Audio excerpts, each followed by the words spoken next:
Rock bottom isn't the end, it's the foundation in the great theater of life. There exists a secret stage that only a select few ever truly perform on. It is not adorned with applause or fame, but with silence, solitude, and darkness. This stage is known as rock bottom, and while the world may see it as a place of shame, a dead end, or a place where dreams go to die, the wise know something greater. Rock bottom is the foundation upon which the most unshakable legacies are built. When everything falls apart, the finances, the relationships, the reputation, the health, and the comfort of illusion is stripped away, a man is forced to confront the only thing he truly has left, his inner strength. In that moment, you are no longer distracted by applause or distracted by judgment. You are faced with the raw material of your soul. Consider this: the tallest structures on earth are not built upon shallow ground. Skyscrapers dig deep. Foundations are forged beneath the surface, deeper than the eye can see. So, too, must you go beneath the surface of your life. When you hit bottom, you are not being buried, you are being planted. This is where the average man retreats. But the extraordinary individual, he sees the gift. He sees the opportunity in the devastation. It is in the quiet corners of despair that you begin to architect your rise. And what you build from here will not be ordinary. It will be unbreakable because it is constructed not with arrogance or illusion, but with authenticity and fire. Let us be clear: rock bottom does not care about your past trophies. It does not honor your name or your achievements. It strips you bare, and in that nakedness you must choose: will you lie there in pity, or will you rise with purpose? Those who rise begin by shifting their mindset. They stop asking, "Why me?" and start asking, "What now?" They understand that failure is not a punishment, it is feedback. It is the universe pointing to the weak link in your armor, daring you to strengthen it. It is the forge that burns away the false so the true may emerge. Your comeback begins when you stop viewing your downfall as destruction and start seeing it as construction. Every brick of your past, even the broken ones, can be used to build the new version of you. But only if you claim them, only if you own them. You see, the great mistake people make is trying to rush out of their bottom. But those who make history understand that time at the bottom is time well spent if used wisely. It is here that clarity is born. It is here that hunger is rekindled. It is here that you begin to understand what matters most. Do not envy those who have never fallen. Pity them, for they have never met their true power. They walk through life asleep, thinking comfort is victory. But you have been tested, and in that test lies the evidence of your transformation. There is something sacred about rising from the ashes. There is something divine in the rebuilding of one's own life, because when you've tasted rock bottom, the taste of victory becomes even sweeter. You stop needing approval. You stop chasing applause. Because now you're building for something deeper, something eternal. You are no longer motivated by fear or failure. You are driven by the undeniable truth that you survived what was meant to destroy you. And that kind of resilience cannot be bought. It must be earned. So if you are there now at the bottom, take heart. You are standing on holy ground. This is where the champions are born. This is where your name is forged in the fire. Do not curse the pit, bless it. For it is here that you find your real power. And when you rise, and you will, the world will not recognize you. They will ask, "How did you do it?" And you will smile because only you know what it took. Only you know what it means to rebuild from the ruins. Only you know that rock bottom was never the end, it was your beginning. Pain is proof that you're still in the fight. There is a universal language that transcends race, status, and time pain. It speaks in the silence of midnight tears and in the aching of broken dreams. It visits the strong and the weak alike. But there is something most people never learn. Pain is not your enemy. It is your proof. It is the signal that you're still in the ring. You see, pain is not punishment. It is a message. It is life tapping you on the shoulder and whispering, "You're still alive. You're still here. And there is still more in you than you have yet given." The man who feels pain is the man who has not yet quit. The heart that aches is the heart that beats, and that means the war is not over. There is no comeback without pain. Pain is the price of transformation. Just as the blacksmith hammers the steel into shape, so life hammers us, blow after blow, heat after heat, and each one serves a purpose to forge strength, to purify resolve, to awaken dormant fire. Think of the warrior. His body may be bruised, his armor dented, but he wears those marks as proof. He has fought, he has endured, and every scar is a story not of weakness, but of survival. Pain reminds him he is not defeated. He is being refined, but society teaches the opposite. It whispers lies, avoid discomfort, numb the ache, run from the suffering. And so many do into distraction, addiction, and denial. But those who rise, they lean in, they listen to the pain, they ask, "What are you trying to teach me?" Because pain, when interpreted correctly, becomes the greatest instructor. It will teach you who's real and who's temporary.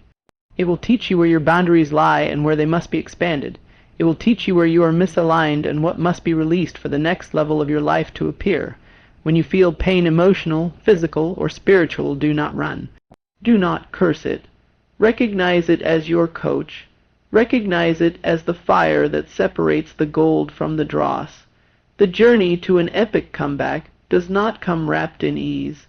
It comes through struggle, through early mornings when your body aches but your spirit says, "Get up anyway." Through nights when the voices of doubt scream louder than your dreams, but you press forward anyway. Every step through pain is a deposit into your destiny. And here's the paradox. The very thing you try to escape may be the exact thing that sets you free. The man who embraces his suffering learns to rise through it. He develops endurance. He develops vision. He becomes untouchable. Why? Because he no longer fears pain, he understands it. Think of the seed underground. To us the darkness seems cruel. The breaking of the shell appears violent, but that is how growth happens. That is how roots take hold and destiny breaks through the soil. Your pain is the pressure that causes your breakthrough. Your discomfort is the resistance that builds your spiritual muscle. You want to come back stronger. Then bless your pain, thank it, because it is showing you the work that must still be done. You want to inspire others, then walk boldly through your suffering, not perfectly, but honestly, because people don't follow those who have never fallen. They follow those who fell, fought, and rose again. The key is to not let pain become your prison. Let it become your platform. Don't carry it as a wound. Carry it as a weapon. Use it to remind yourself of what you've survived. Use it to keep going when others quit. Let it remind you that you're still breathing, still building, still battling, and someday not too far from now you will look back, not with bitterness but with reverence. And you will say, that pain didn't destroy me, it delivered me, it did not break me, it built me. So the next time you feel that ache in your body, your heart, your spirit, smile, because it means you're not out of the game. It means the match isn't over. It means you're still in the fight, and every great comeback is born in the fire of that fight. The fire inside must outburn the fire outside. There are two fires in this world. One burns around you the storms, the critics, the betrayals, the disappointments, the circumstances beyond your control. The other burns within the desire, the purpose, the hunger, the unbreakable will to rise.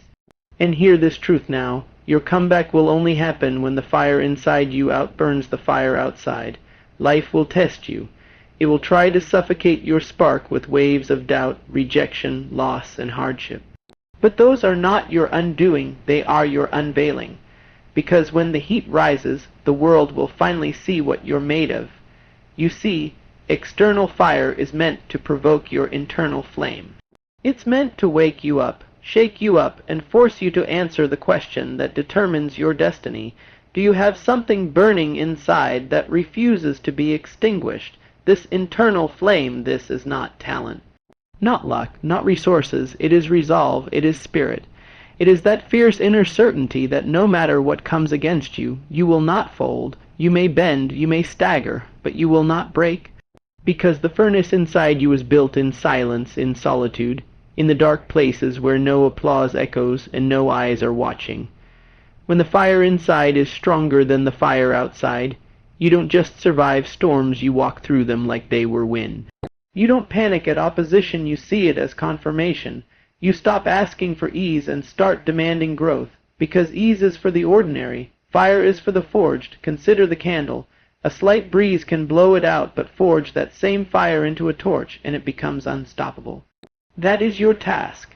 Take the flicker of your inner belief and feed it with discipline, clarity, and decision until it becomes a blaze no storm can smother. The reason most comebacks never ignite is not because the outer world is too harsh, it's because the inner flame was too weak. Too many people look outward for strength. If they support me, I'll succeed. If the economy changes, I'll rise. If I get the chance, I'll act. But that mindset is a trap. The great ones never wait. They light the fire themselves and let it burn everything that tries to chain them. There will always be critics. Let them speak. There will always be adversity. Let it come. But none of it matters. None of it can hold you back if your internal resolve is greater than your external resistance. Your fire is fueled by vision. You must see the life that's waiting for you on the other side of discipline. You must taste the victory that will one day belong to the version of you that refused to give up when it would have been easy to walk away. Fan your flame daily, protect it, feed it with knowledge, with silence, with prayer, with belief, with repetition, with hunger, and cut off anything that tries to smother it: doubt, fear, small minds, distractions, laziness. If it doesn't serve your flame, it deserves no place in your space. The world outside will always have fires, economies crash, people betray, plans collapse. That's just life. But the world inside is where you have full control. Build a furnace in there, stack it with determination, feed it with commitment. Let your dreams be the coal and your persistence the oxygen. And when the storms hit, and they will, you won't be shaken. You'll burn brighter, because your fire will not be one that dances timidly in a corner. No, your fire will consume every excuse, every limitation, every obstacle. Remember this, no one lights your fire for you. That's your job. You are the keeper of the flame. You are the one who decides whether it burns hot enough to light the way through your darkest hour. So the next time the world throws fire at you, smile. Because your furnace was built for this. And while others flee the flames, you walk through them glowing, growing, unshaken. Your comeback will be epic not because the world made it easy, but because you made the fire inside stronger than anything outside. Doubt kills more comebacks than failure ever could. There is an invisible enemy that walks with every man who has ever dreamed of rising again. It does not wear armor, it does not scream, it does not attack from the outside. It whispers, it questions, it delays, and it kills more dreams than failure ever could. That enemy is doubt. Failure is honest. When you fail, you see it, you feel it, it has shape, it has a lesson, it gives feedback. You can respond to it, but doubt is a thief in the shadows. It steals your fire before it fully ignites. It doesn't push you down, it convinces you to sit down. No comeback ever begins with doubt. Comebacks begin with a decision to believe, to try, to take one step even when the path isn't fully clear. Doubt robs you of that first step. It's not the wall in front of you that keeps you from moving. It's the voice within that says, you're not ready, you're not worthy, it's too late, you're too broken, it didn't work before, why would it work now? And unless you confront that voice, you will never move. You must understand this. Doubt is not logical. It does not rely on facts. It does not care about your talent, your potential, or your preparation. It only wants one thing: to stop you from acting, because doubt knows something most don't. The moment you move, you weaken its power. The moment you act, you prove that it was a liar all along. That is why doubt attacks hardest right before your breakthrough. Just before you rise, it intensifies. Just before the opportunity comes, it tempts you to walk away. Because doubt is terrified of a soul that believes again. You've failed before, good, that means you've learned. You've fallen before, good, that means you know how to get back up. You've been rejected, laughed at, counted out. Perfect, you now have the armor that most only dream of. But doubt will try to make you forget. It will make you remember every mistake, but none of your victories. It will exaggerate your flaws and bury your strengths. And unless you deliberately remind yourself of who you are, what you've survived, what you've built, what you've overcome, doubt will win by default. So what must you do? You must become louder than the voice of doubt. Speak to yourself every morning as if you were coaching a champion, because you are. Write down your victories, no matter how small. Carry proof with you. A journal, a memory, a moment you didn't quit when everything said you should. Use it as evidence that you're not a person of retreat. You're a person of return, and when doubt whispers you can't, your spirit must thunder back, watch me. Understand this, doubt thrives in passivity. The more you hesitate, the stronger it becomes, but action, even imperfect action, breaks its grip. Take the first step, then the next, and each movement chips away at the illusion that you were ever incapable. The greatest comeback stories were written by people who had every reason to give up, but didn't, not because they were invincible, but because they refused to be paralyzed by doubt. They used it as fuel. They used it as a challenge. They turned doubt into a dare. That is your task. When you feel doubt, don't shrink, lean in. Don't run from it, interrogate it. Ask it, where are you getting your facts? Who gave you permission to speak over my life? You will find it has no answers. Because it is built on fear, not truth. Truth is your weapon, and the truth is you are capable. You are chosen. You are resilient. You were made for more than survival. You were made for impact. But only if you rise above the voice that says you can't. Don't wait for doubt to disappear. It won't, but it doesn't need to. You just need to stop listening to it. Keep moving, keep building, keep showing up, and over time, your results will silence what your mind could not. Let others drown in self-questioning, but not you. You've already decided. You've already begun, and your comeback, it begins with certainty, not perfection, with faith, not evidence, with a simple truth. I may not have it all figured out, but I am not staying down. And that decision alone is the death of doubt and the birth of your return. Champions train in the dark, but shine in the light when the crowd is gone, when the applause fades, and when no one is watching. That's when champions are made. It is not on the stage or under the spotlight that greatness is formed. It is in the quiet, in the grind, in the unseen hours. Champions train in the dark, and because of that, they shine in the light. The world admires the performance, but rarely respects the preparation. It marvels at the victory, but ignores the volume of sacrifice. Most people want the glory, but flee from the grind. But the man who will rise, the one who will make the epic comeback, he knows a secret.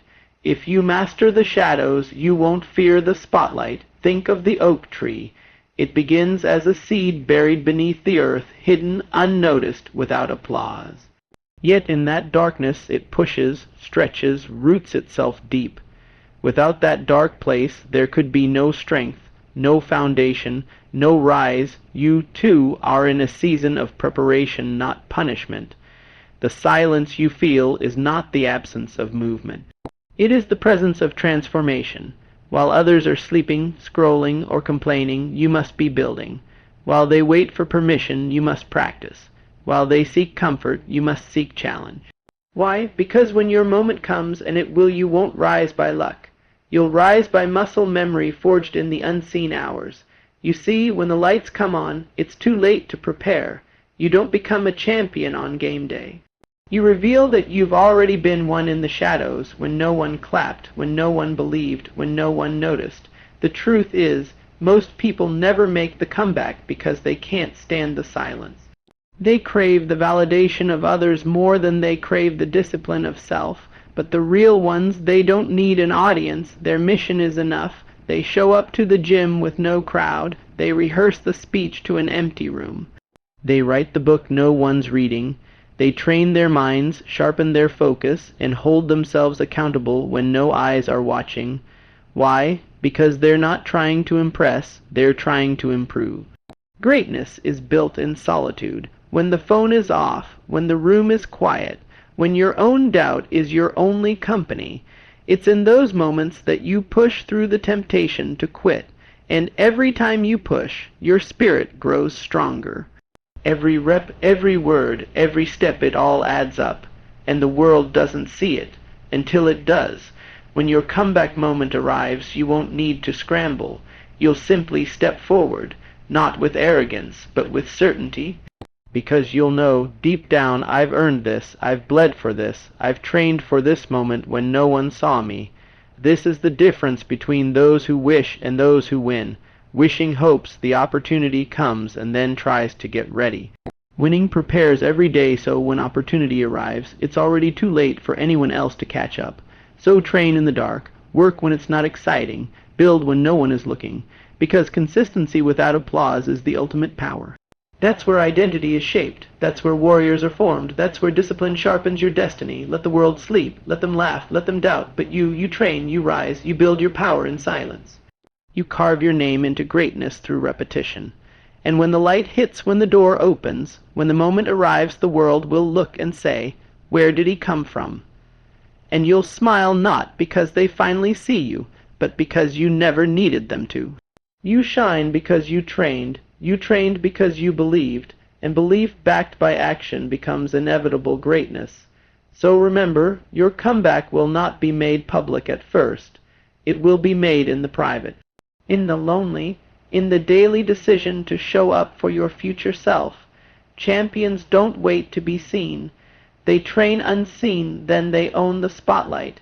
Your future deserves the strongest version of you. The greatest tragedy is not failure, it is showing up to your future unprepared.